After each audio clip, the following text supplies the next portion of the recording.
அப்பதான் ஆத்தாவோட அணையா தீபம் திடீர்னு என் வண்டி முன்னாடி விழுந்து. அது எப்படிப்பா தீப்பந்தம் தன்னால விழும்?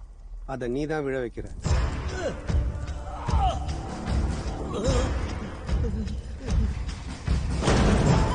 அதுல இடிச்சு நான் கீழே விழுந்துருவேன்.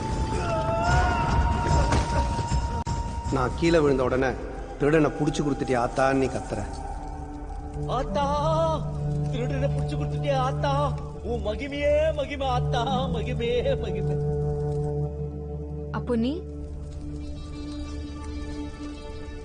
என்ன விடு, கோவில் தாசில்தார் கை